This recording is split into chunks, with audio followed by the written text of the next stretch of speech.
Hello, it's Karen Burniston here with a fun card making with dies video. This is going to be a pop-up card with a coffee theme, and it is part of the Save the Crafty YouTuber video hop. We are one of the sponsors of the hop, and the idea is to bring attention to a bunch of really cool crafty YouTubers who could use your help with some additional subscribers and views so that they can continue to make money on their videos. In addition to finding some new channels to subscribe to, you may win prizes. If it is before February 26, 2018, you can still leave comments and be in on drawings for prizes. Now here on this video, you can win the two dies that I used, the twist panel and the coffee charms. You can also, if you are a USA resident, be in on a drawing for two Catherine Pooler Designs ink pads, and you might also win a gift certificate to Simon Says Stamp. I have to teach fast because you have a lot of hopping to do, so I'll hit the high points on this card and then send you on to the next video in the About section below. You can always go and watch the full assembly videos of these dies. They are linked at the end of this video.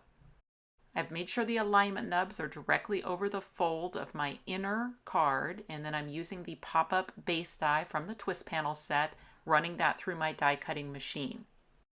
My outer backing card is cardstock, 4 1/4 by 10 1/2. My inner card is pattern paper, 3 3/4 by 10, both of those scored in the middle for folding.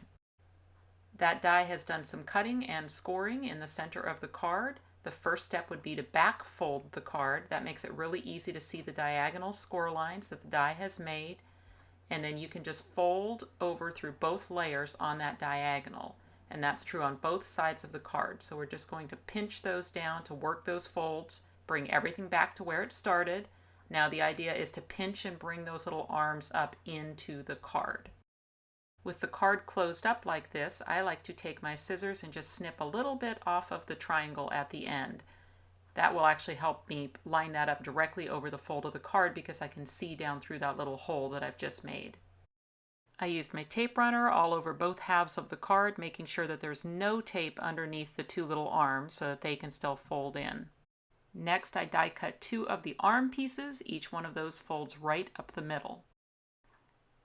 Then I will glue these arms onto the short arms that are on the card, so just making sure the points are towards the middle. After gluing those on, I can put my thumbs and fingers up underneath the arms to kind of help guide them into that closed position. Removable tape sticky side up underneath that rectangle die. In the closed position, I want it to line up with the left arm like you see. Then I can close the card and press against the tape. That will move the die to the other side.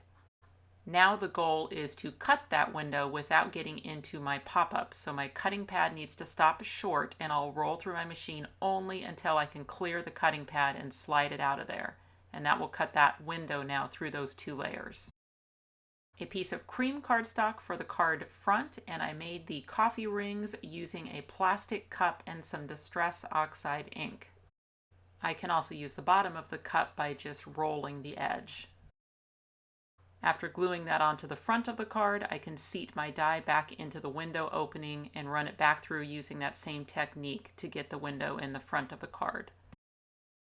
For the panels, I need 2 of these cut and then flip them around and join them together using those tabs in the center. So a strong adhesive, I'm using my fine tip bottle filled with LINECO neutral pH adhesive. We do sell both of those items on our website. The center of the 4-panel strip is a mountain fold and the other 2 are valleys. If this is your first time using the twist panel, this is all going to seem way too fast, so you'll definitely want to watch the full assembly video, but I'm just attaching the panels to the arms in the usual fashion. I had hoped that my window would miss my mechanism, but it didn't, so it wants to catch in that open window, so I'll need to add a transparency pane inside the window to make sure that the card can just slide closed across the window and not get caught up on it. So just by adding that transparency over the window opening, it makes all the difference, and the card can now just slide across the window into the closed position.